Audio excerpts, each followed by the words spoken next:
वालेकुम, मैं हूं नूरुल इस्लाम हाशमी, आपका बायोलॉजी टीचर। और आज बहुत ही इंपॉर्टेंट टॉपिक पे हम लोग बात करने वाले हैं, जो कि है न्यूरॉन। वेरी इंपॉर्टेंट लॉन्ग है सेकेंड ईयर का। और अभी तक हम chapter number 17 coordination and control पढ़ रहे हैं। बिना टाइम ज़ाया किए बढ़ते हैं टॉपिक की तरफ। न्यूरॉन, जो कि हमारे पास नर्वस सिस्टम का तीसरा हिस्सा हम लोगों ने पढ़ा था कि है हमारे पास, तीसरा हिस्सा इफेक्टर है, दूसरा न्यूरॉन है। अभी तक इससे पहले हम लोगों ने रिसेप्टर्स पढ़े हैं सारे के सारे। पहला रिसेप्टर होता है नर्वस सिस्टम में, दूसरी चीज़ न्यूरॉन होती है और तीसरी चीज़ इफेक्टर होती है। इफेक्टर अभी रहता है। तो दूसरा टॉपिक है न्यूरॉन। ठीक है जी। तो नर्वस सिस्टम का दूसरा पार्ट हम शुरू करने लगे हैं। बहुत इंपॉर्टेंट लॉन्ग है, आपने इसको एज इट इज़ याद करना है। इसमें बहुत ज़्यादा शॉर्ट आने वाले हैं, वो भी आपने बहुत अच्छे से देखने हैं। Neuron basically structural and functional unit है नर्वस सिस्टम का, यानी कि नर्वस सिस्टम को जो काम के लिए हेल्प करता है वो कौन है? न्यूरॉन। न्यूरॉन का स्ट्रक्चर और न्यूरॉन का फंक्शन बेसिकली नर्वस सिस्टम का स्ट्रक्चर और फंक्शन है। ठीक है। और इसके अंदर मौजूद होते हैं छोटे छोटे न्यूरोजीलियल सेल्स, जो कि तकरीबन नर्वस सिस्टम का हाफ पार्ट यही बनाते हैं। न्यूरोजीलियल सेल्स, हाफ से भी ज़्यादा नर्वस सिस्टम किन चीज़ों का बना होता है? न्यूरोजीलियल सेल्स का। और ये प्रोटीन के बने हुए होते हैं। और इनका काम क्या होता है? यहाँ पे फंक्शन लिखेंगे, ये आपने मार्कर से हेडिंग देनी है न्यूरोजील सेल की। और इसकी दो चीज़ें बतानी है कि ये form half of the nervous system, और दूसरी चीज़ ये क्या करता है? प्रोवाइड द न्यूट्रिशन, न्यूट्रिशन देता है, प्रोटेक्शन देता है, और support to the neuron. Neuron को न्यूट्रिशन यानी कि न्यूरॉन को वर्क करने में हेल्प करते हैं, उसको महफूज करते हैं, प्रोटेक्शन देते हैं, और उसको सपोर्ट भी करते हैं। कौन? न्यूरोजीलियल सेल्स। न्यूरॉन की डायग्राम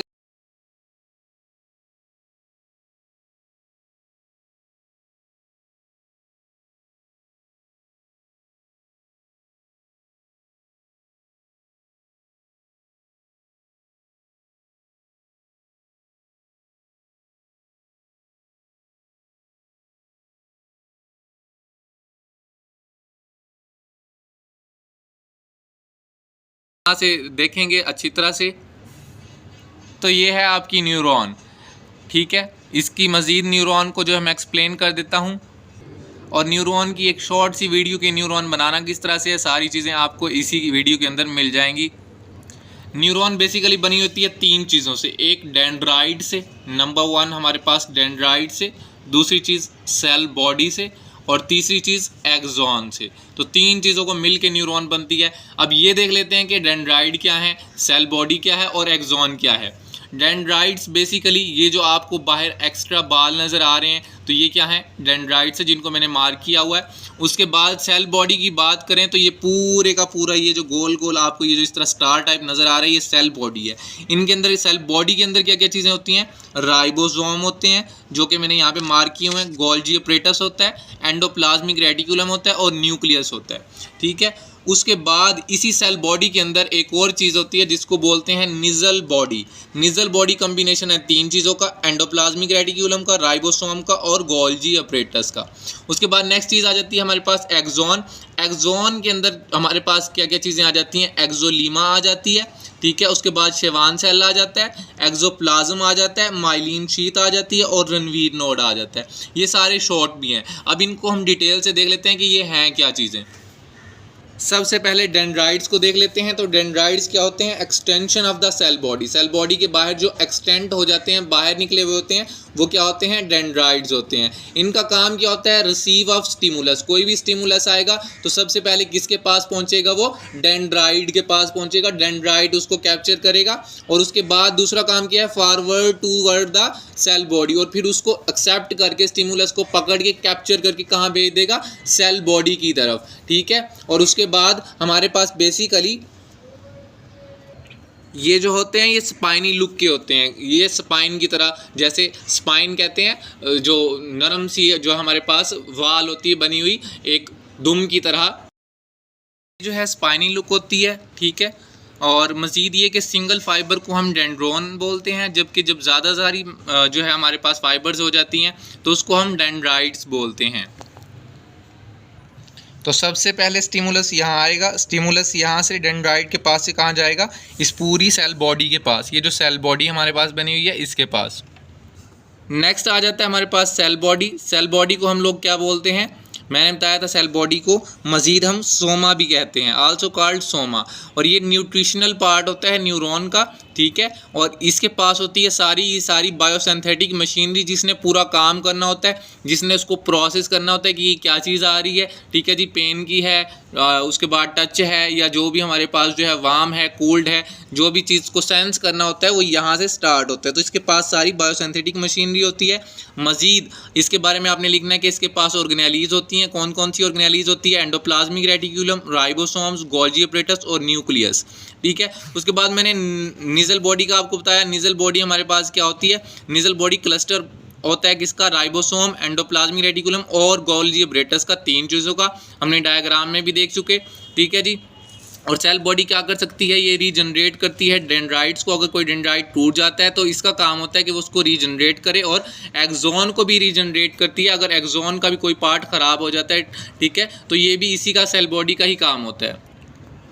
उसके बाद देख लेते हैं एक्सोन को। एक्सोन भी एक्सटेंशन ऑफ सेल बॉडी है, वो लेकिन इनवर्ड है। आप देख सकते हैं डेंड्राइट भी एक्सटेंशन है किसकी? हमारे पास सेल बॉडी की। ये भी सेल बॉडी से निकली हुई है, और ये जो एक्सोन है ये भी किससे निकली हुई है? सेल बॉडी से निकली हुई है। तो दोनों के दोनों एक्सटेंशन है किसकी? सेल बॉडी की। लेकिन इसका काम क्या होता है? ये टेक्स अवे, ये दूर लेके जाती है सेल बॉडी से किसको? नर्व इम्पल्स को, या जो भी हमारे पास स्टिमुलस आता है। जबकि डेंड्राइट का काम क्या था? वो टू वर्ड लेके जा रहा था, सेल बॉडी की टू वर्ड लेके जा रहा था स्टिमुलस को, जबकि उस स्टिमुलस को अवे लेके जा रही है, दूर लेके जा रही है, टेक्स अवे। यहाँ पर अवे भी लिख लेना, takes away of the nerve impulse from the cell body. और इसके पास कुछ स्पेशल सेल होते हैं जिनको हम शेवान सेल कहते हैं, और उसके बाद जो शेवान सेल के बीच में गैप होता है उसको रणवीर नोड कहते हैं। इसको देख लेते हैं दोनों चीज़ों को। आपको यहाँ मार्कर से नज़र आ रहे हैं शेवान सेल बने हुए हैं, ठीक है जी। ये शेवान सेल है, और इन 2 शेवान सेल के दरमियान, ये जो मार्कर से बने हुए हैं इनके दरमियान जो चीज़ है उसको क्या बोलते हैं? रणवीर नोड। तो ये दोनों इंपॉर्टेंट शॉट हैं। उसके बाद तीसरा इंपॉर्टेंट शॉट है, एक फैटी लेयर कवर कर देती है शेवान सेल को, जो कि फैटी लेयर होती है, और उसको हम कहते हैं माइलिन शीथ। माइलिन शीथ, इसको भी देख लेते हैं। यहाँ पे आप देख सकते हैं मार्कर से बना हुआ है शेवान सेल, और इसके ऊपर रेड कलर से मैंने एक माइलिन शीट बनाई हुई है जो कि उसको कवर कर रही है। फैटी लेयर है, फैट की बनी हुई है, तो इसको हम बोलते हैं माइलिन शीट।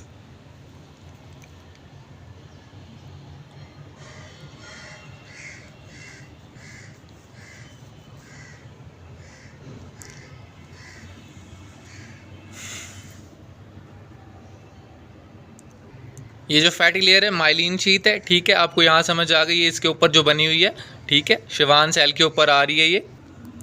इसी को इंसुलेटर ऑफ नर्व इम्पल्स भी बोलते हैं, ठीक है।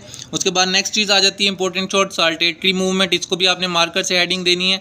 तो ये क्या होती है? Basically the movement of nerve impulse from one node to the other node, ठीक है जी। जो रणवीर नोड है वहाँ से जब नर्व इम्पल्स जंपिंग मूवमेंट करती है, also known as jumping movement, तो ठीक है, इसको हम क्या बोलते हैं? Saltatory movement. बहुत इंपॉर्टेंट शॉट है, बहुत बार एग्जाम में आया हुआ है।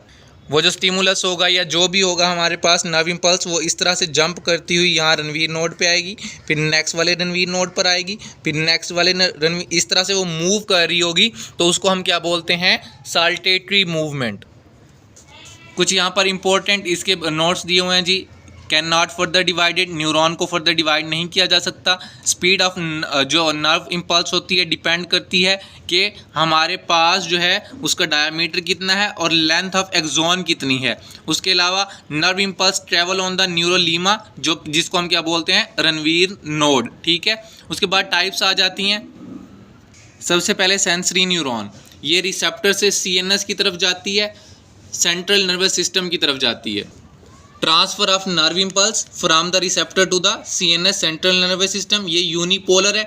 इसकी एक पोल बना हुआ होता है, एक साइड बनी हुई होती है, इसलिए इसको यूनिपोलर बोलते हैं। यहाँ पे ये यूनिपोलर की डायग्राम बनी हुई है और इसकी एक्सटेंशन बनी हुई है। यहाँ पर सेल बॉडी के पास क्या 3 चीज़ें होती हैं वो मैंने आपको ऑलरेडी बता चुका हुआ हूँ। सेल बॉडी को दूसरी लफ्ज़ जो है यूज़ किया जाता है साइटोन, और तीसरा लफ्ज़ इसके लिए यूज़ किया जाता है सोमा, ठीक है। इसके पास डेंड्रॉन नहीं होता, नॉट ट्रू, ठीक है जी। इसके पास एक्सोन मौजूद होती है।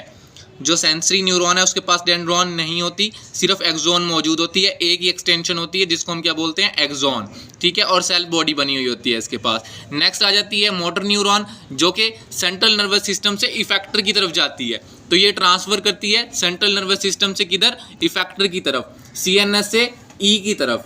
तो transfer of nerve impulse from CNS to effector, और ये बाईपोलर होती है, दो पोल बने हुए हैं, एक पोल ऊपर एक पोल नीचे, दो एक्सटेंशंस हैं।